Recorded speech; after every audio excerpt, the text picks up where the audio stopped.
One of the really cool features of Funnelcake is that you can subscribe to task events. So if you have a campaign that creates a task for some item that you need to have done, you can have Funnelcake automatically generate a message in Slack under a particular channel. And when somebody completes a particular task, you can have Funnelcake generate a message and put that into another channel. And the same thing if you edit or change something about a task. So let me show you that feature real quick. I've already created a few channels here for me to use. I have one called New Tasks, one Modified Tasks, and one Completed Tasks. And you can get real complicated with the different types of channels that you want to use because each user, their tasks go to a particular channel. You have to register for each one. So let me show you that. So first, let me go ahead and show you how we subscribe. So I'm going to say @Funnelcake, and I'm going to say help so we can look again at what the command is. And notice at the very bottom there, there's a subscribe to task events. So we're going to try that one. So @Funnelcake, subscribe.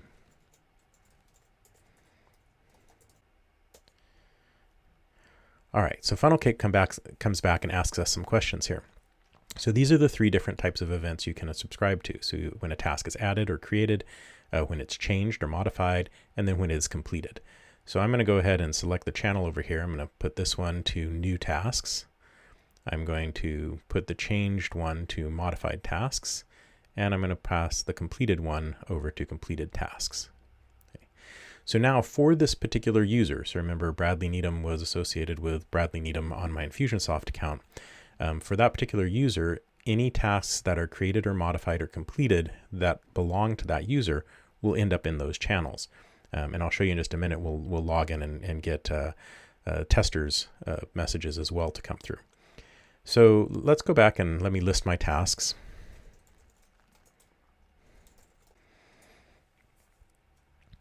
So notice I grabbed my tasks that were either due Friday or before.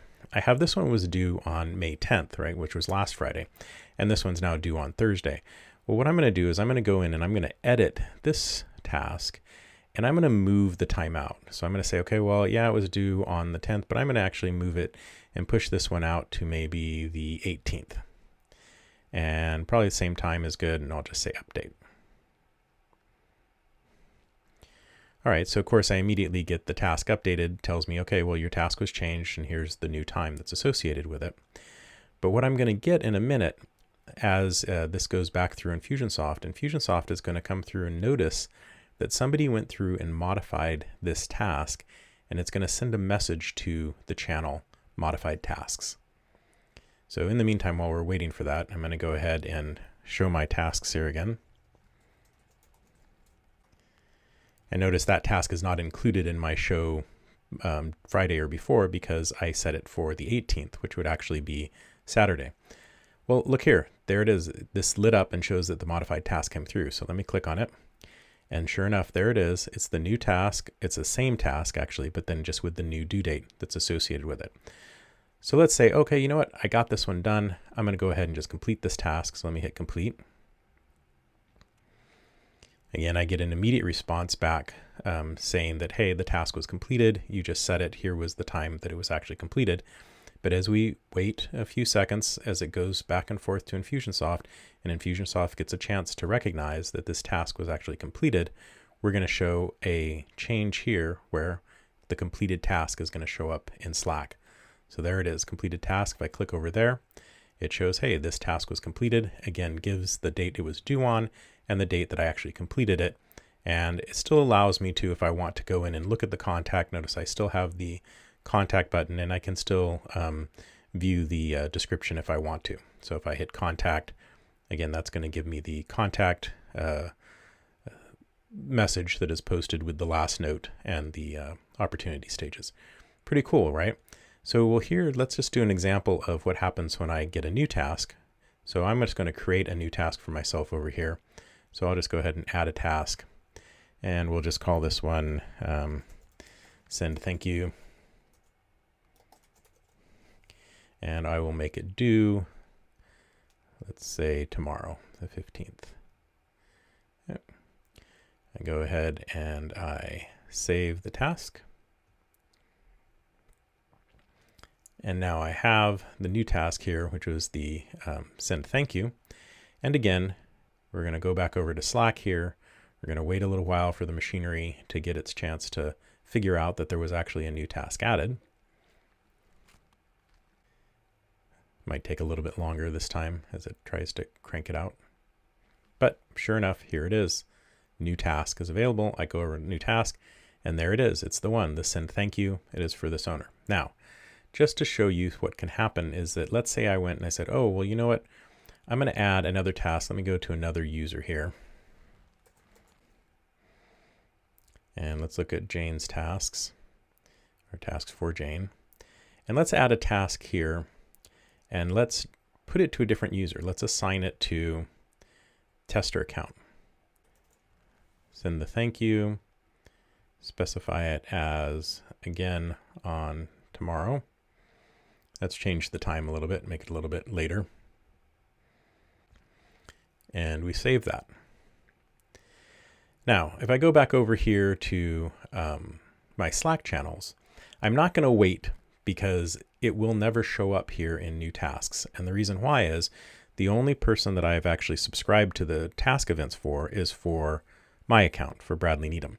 If I want the tester account to work, I actually have to log into the tester account to make that work. So let's do that. Let's go over, sign out of Slack here. I'll sign back in, but I will sign in under the tester account. Sign in. All right. You can see all of these lit up because I belong to these channels as well, or tester belongs to these channels as well.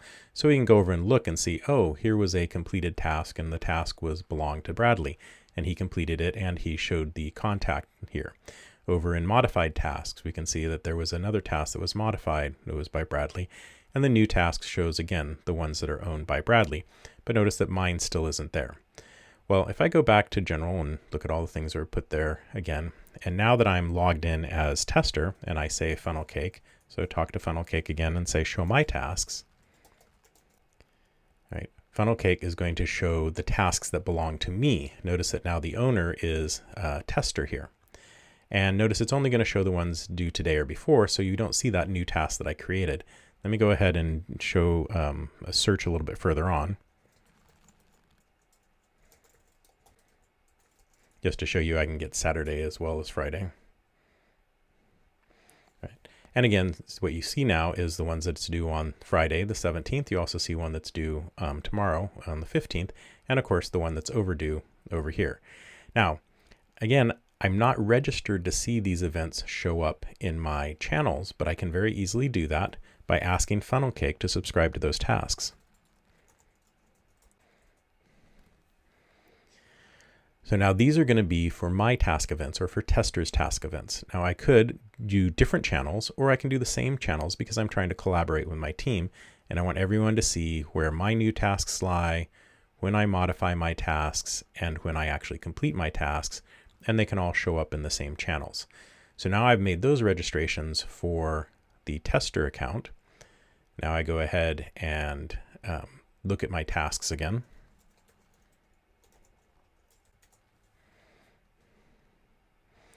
I get the three tasks that I still have here. I'm going to go ahead to this one and I'm going to edit it, and I'm going to change the date to Thursday. Update that. So again, it tells me that this task was updated. And then in the same time, I'm going to go ahead and I'm going to go to the task here to call John, and I'm going to just say that I completed that task. So again, Funnelcake tells me that I completed that task and it's done. And for one more, I'm going to come over here to the quick search and I'm going to add another task here I'm going to add it to a different user, which is going to be to the tester account, add to VIP list. Set a different date for it. Let's say Friday, and go ahead and save. All right, and if you notice while I was doing this, you might have looked over here and saw this little star show up over here. Well, what's happening is now all those events that I've set up for tasks in for tester are going to start to show up. So now you got the completed task. There it is, the completed task. I completed the subscription upgrade on May 14th. I have the new task, which was completed over here. And for some reason, it doesn't look like I've got the modified task coming through yet, but I'm sure it'll show up at some point.